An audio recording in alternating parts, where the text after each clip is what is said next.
Nagpapasalamat ako sa kanilang mainit na pagtanggap. Ang mga Pilipino ay kagalang-galang, sila ay sumalubong din sa akin sa Saudi Arabia.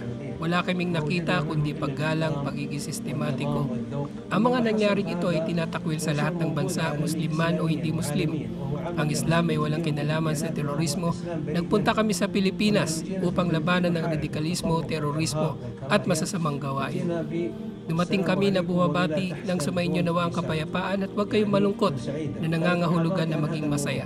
Nagpapasalamat ako sa mga kapatid nating Muslim sa Pilipinas. Nakita ko sa kanila ang kaayusan, paggalang, pagpapahalaga at paggalang. Ang Islam ay para sa lahat. Alhamdulillah, ako ay panatag dahil ito ay tinakda ni Allah. Bago pa ang insidenteng ito ay nagsalita ako kalahating oras bago ako binaril na anumang dumating sa atin na sakuna ay tinakda ni Allah. Marapat na isabuhay ito kaya ako ay panatag. Binibigyan ko kayo ng magandang balita mula sa mga kapatid natin sa Pilipinas tungkol sa kanilang pagiging Muslim na ang Islam ay relihiyon ng pagpapaumanhin, relihiyon ng habag, relihiyon ng katarungan at paglayo sa mga pagpatay at pag-aapi sa kapwa-tao. Dahil ito ay pinadala bilang habag sa sanlibutan. Ito ang aking mensahe na gusto kong sabihin sa inyo.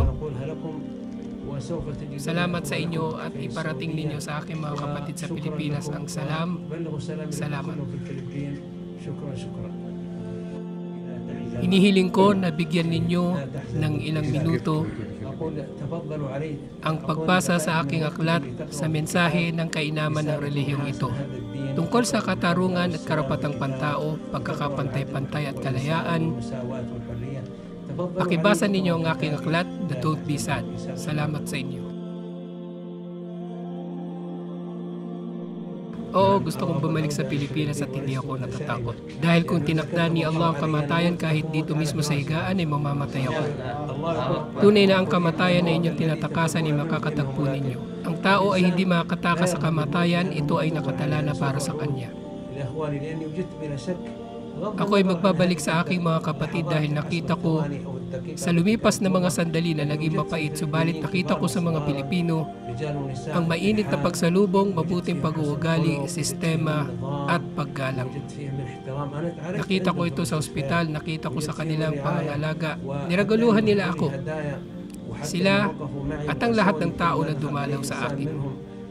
Lahat sila ay nangihingi ng paumanhin pero sinabi ko sa kanila, wala kayong kinalaman dito, iparating ninyo sa aking mga kapatid ang aking pagbati ng salam.